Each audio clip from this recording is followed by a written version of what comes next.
Good afternoon, world. We are going to try and film quick updates from the house here. Stories, chilling out in the breeze. And tulip. Yeah, tulip. That was from your gift pack, wasn't it? We started opening Christmas presents early because there's not going to be Christmas this year. No, and they were soggy, so...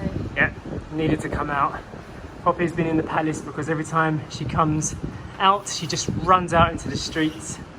And Sacha's trying to get the rest of the water out of the house because it's smelling really damp in here still.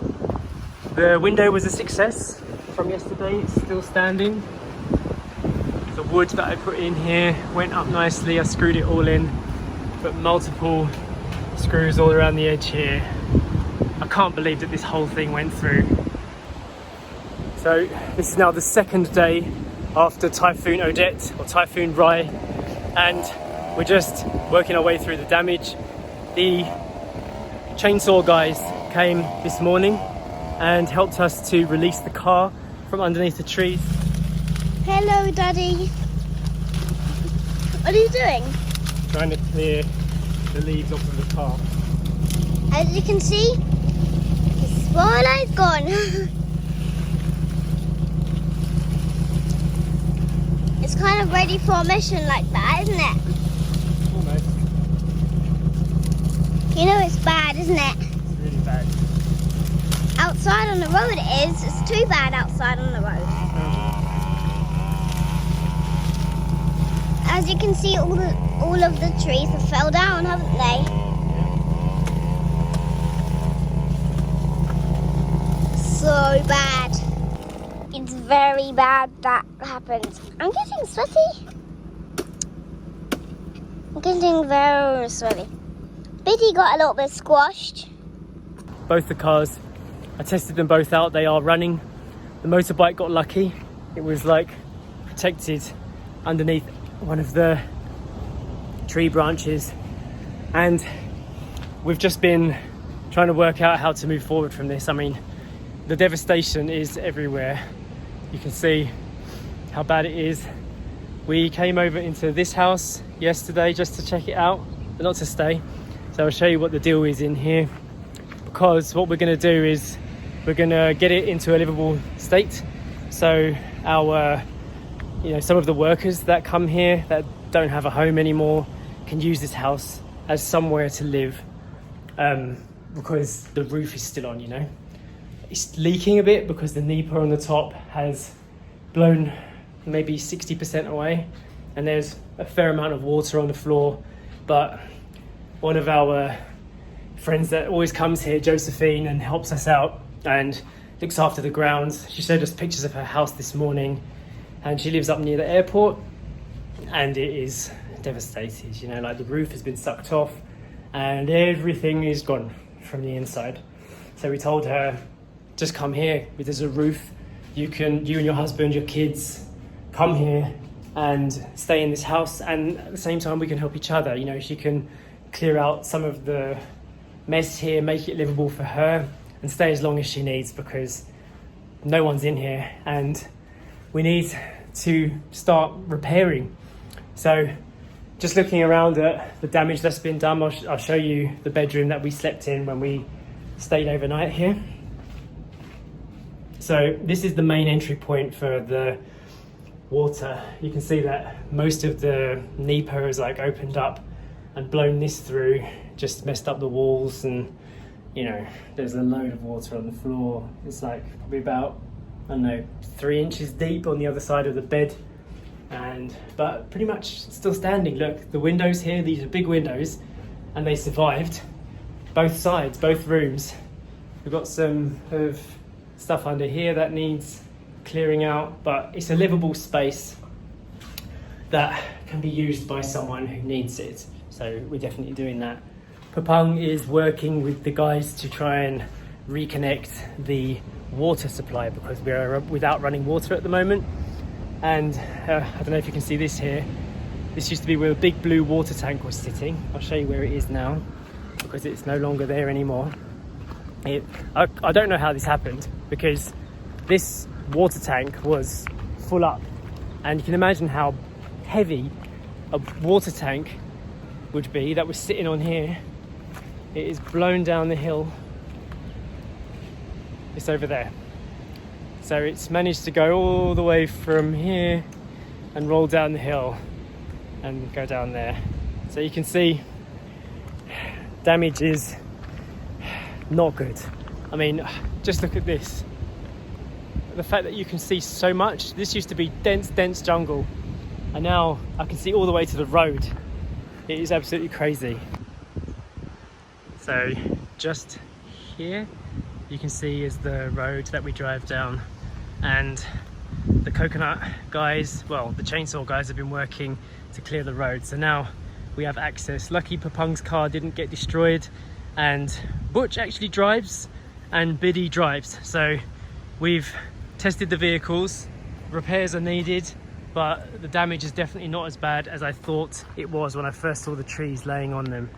You can see one of the guys there working on clearing the leaves so we can get the electricity wires and everything lined up. But I can't honestly imagine that we're going to have electricity for a month. Maybe there'll be like a solar relief team that can come by and, you know, set up some solar for people, because I've heard that they do that here in the Philippines. And there were some other things I just wanted to show you, talking of solar. So remember in one of our recent vlogs before the storm, I was fitting the solar light to the house. Well, guess what? It's still here, still standing. So it goes to show, like, with the right kind of materials and the right tools, things can survive, including this. Look, this is Story's swing. Right now I'm using it as a drying rack, but if you look at this, the swing wrapped itself over and over and over the tree in the wind, but it's still here. I haven't got on it because if you look up here, where this tree was obviously swaying, the nails have actually come right out. But the bolt that I put in there is holding strong. Coconuts have obviously fallen down. So I'm quite pleased that some of the work that I managed to do survived the storm. Here's our bean bag that we had when we didn't have a sofa. And what I'm doing right now is I'm just removing the solar light, which has been on charge all day, and I'm going to take it back to the house and put it inside the house so that we've got light. Oh my goodness, look how beautiful everything looks though. When you look out this way, it's like nothing ever happened. I mean, obviously you can see the broken trees, but it just gives me some peace. Oh look, I can see Story down there. I don't know what she's up to. No, she's been really good, look, skipping away, happy as anything. I think slowly, day by day, she's starting to realise the scale of everything, but she's very strong. I'm proud of her. Today we were a little bit too busy to come up with anything for Story to do, so we just said, like, I'll just try and help out where you can. And she's basically gone around the grounds and picked up all the glass and put it in a little pot. She's organised all the bottles along the side of the house and all of the shelves to make things look neater. I'll show you. Wow, that's a lot of glass, isn't it? Look at all that glass you've collected. Good job. So much. At least that way it won't go in our shoes anymore, will it? While you're here, can you tell me what else that you were working on today? Are you still working on the glass? Can you tell me about these? Oh yeah. Actually, I've been doing so good for everything. Shall I show you? Show it. Mm-hmm. Yeah, look at that. Well done. I lined up all of the bottles and also The shells. and there's one of the shells. Yeah. Oh. Oh yeah. And you found some crabs, didn't you? That needed some homes, didn't you? You think so? Is that where he was? Yeah, he was in here. Maybe he evacuated. Maybe he just ran away. Yeah, I think so. Oh, it looks like Poppy's coming back from the walk. She actually ran off earlier today and went down to the beach, and I found her underneath a tree, basically chilling out in the sand, digging a big old hole. So she definitely needs some cooling, and she needs to find a place of her own, doesn't she? She's good. There's Josephine there, working on Papang's place, getting it clean, and we're working on the other house at the moment. So maybe she'll come back and stay there tomorrow. So even though the road is a bit more clear now and the vehicles can get out, we haven't actually left the grounds yet because we feel like we're needed here. We've got a lot that we need to do here, but maybe tomorrow we will take the motorbike or one of the cars and see how much is covered, because we don't actually have any, the drinking water is running out and we're not sure where the drinking water company is. I think it's on the way to Pacifico. Did you say you saw the van driving by today? Yeah, this morning, early, and they had their water in the bag and they're like, buy water, but then Papang said that they were coming back, so I don't know if they've been back or not, we don't know yet, I don't know, but they have been driving about, so currently we have enough for 2 more days, I would say. Yeah, we're basically using rainwater from the storm to flush the toilet and to wash some dishes. You did some dishwashing in the sea today, didn't you? I did, yeah. I took the dinner stuff from last night. Obviously it was dark, we didn't have any means to wash anything, so it all just got left out. And then this morning there were a ton of flies, so I took it all down to the sea and I just swished it around and washed it. Yeah. With the dish brush in the sea, so. I mean, we're trying our best to document everything, but at the same time, every single day that it's going by so far, we're realizing how serious this is. You know, it is actually survival at the moment. We have still got zero contact with anybody. Nobody even knows if we're alive right now. I know. So our parents must be absolutely freaking out, must be so worried, because I'm sure this is all over the news. Oh yeah. And if it's not, I would be completely surprised. I'll be completely shocked. Like my mum, we were talking the day before, my mum knew there was a storm coming and she was like, oh, sleep peaceful tonight knowing that you're okay. And that was the day before the storm and she hasn't had anything from us since. So almost 48 hours now of no contact. Yeah, this is the second day after, so 3 days of no contact. So it's tough. We're not really sleeping at night, we're kind of waking up every hour or so, and it's hard. Last night I woke up in a panic, my hands were shaking. I was like, I don't know what to do. Yeah, no. It's 1 a.m. I was like yesterday I wasn't worried. Sick. I wasn't worried about water, and then today I woke up worried about water. But then when the coconut guys came with their chainsaws and actually cut down some of the trees, I had a little bit of hope. It's interesting actually because their chainsaw cut out today, didn't it? And they didn't know how to fix it. And I was standing there going, this is something I can do.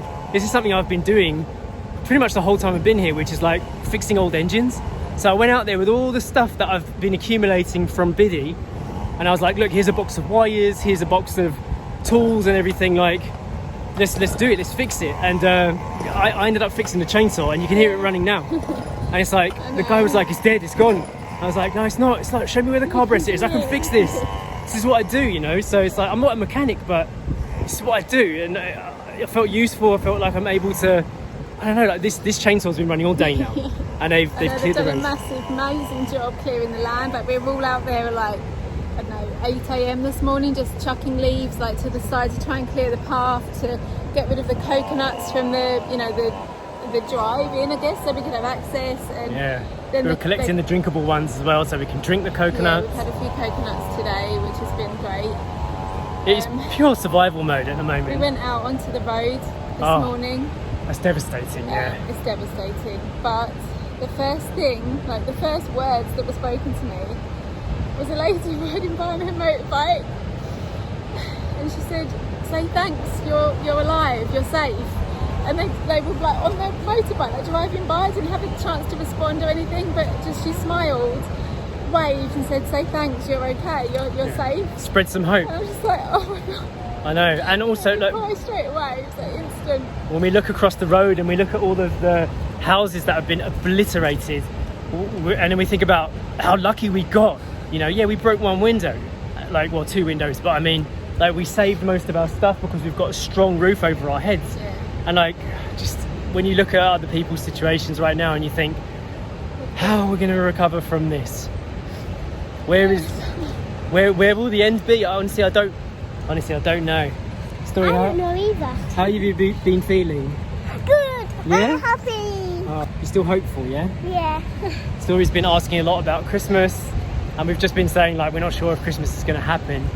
So Not yet. We'll have Christmas when we're back to kind of a normality. when we have shelter. Maybe it'll be in February or March, but we will have a Christmas, just not next week.